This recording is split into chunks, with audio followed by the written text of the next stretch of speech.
Hello everyone, hope you're all doing good. Well, today I'm going to share some information about the famous Ram Sethu bridge built in Ramayana, a bridge that was built using the floating stones. We'll check out the story of the floating stones and also the science behind the construction of the bridge. Let's get into the video.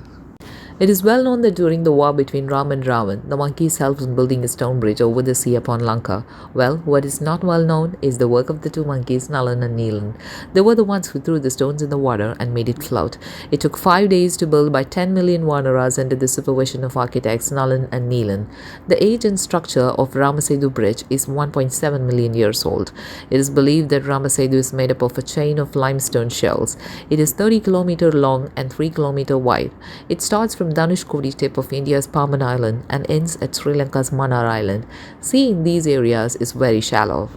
According to the legend, when the monkeys were doing their job, Lakshmana, who came there, asked Rama why only the two monkeys, Nalan and Neelan, were interested to throw the stones and not the others. Rama told Lakshmana to hear the story behind this from Hanuman. So Lakshmana goes to Hanuman, who reveals that whatever is thrown into the water by these monkeys will float. Surprised, Lakshmana asks how these two got such a boon and from whom. Hanuman says it was not a boon but a curse and retells the following story.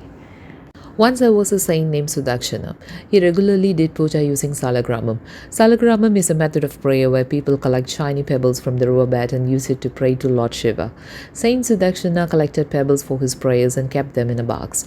One day after a bath in the river, he came looking for those pebbles, but the box was empty. He searched everywhere but could not find them. Meanwhile, he looked inside this water pot and found it was empty, so he went to fetch water. He found the stones lying in a small puddle of water. He thanked the Almighty for showing him the stones and resumed his ritual. After a few days, as usual, he was getting ready for his morning ritual. He heard a noise of pots and pans rolling inside his house. He rushed inside to find Nalan and Neelan playing with his stones and the box lying open in front of them. As soon as they saw him, they ran out with the stones and threw them in the water. The saint searched for the stones in the water and got them out. The monkeys continued this way, and the hermit thought he should do something about it. But he couldn't punish these monkeys who didn't know what they were doing. So when the next time they were running with the stones, he called out a curse to them, saying, "Whatever you throw into the water will not drown but float." So Hanuman concluded the story by saying that Nalan and Neelan were the ones who were cursed by Sudakshana, and so we are taking their help. According to the advice of Hanuman, the rest of the monkeys brought rocks to the two monkeys awaiting at the waterfront. Nalan and Neelan threw the stones into the water by which the bridge was built. The floating stones used for building the bridge were scattered at Rameshwaram during the tsunami. These stones still float on water. Many geologists say Ramasetu is built by natural process but fail to provide enough proofs. Apart from Ramayana, there are several facts which says Ramasetu is a man-made structure.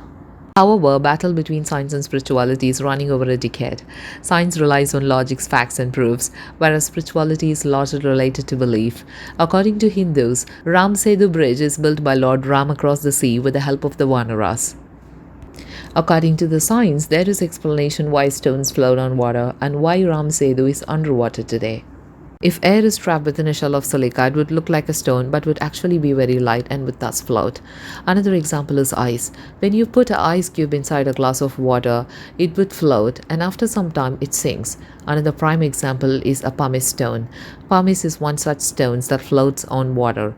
Pumice is the name given to the hardened foam of lava which comes out of a volcano. The inside of a volcano has a very high pressure and can be hot as 1600 degrees Celsius.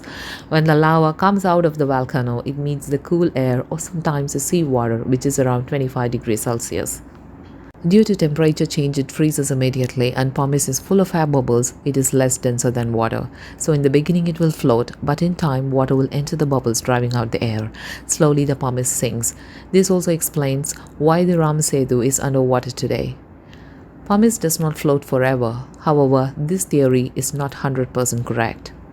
Some floating stones are found in the coastal regions of Rameshwaram. These stones are similar to any other stone and possesses the same features, physical and chemical composition like the stones you may find in your locality. Seeing these stones from a far distance, you may feel that this stone is made up of corals, but on physical examination it's found that it's not a coral stone and neither it is a pumice stone.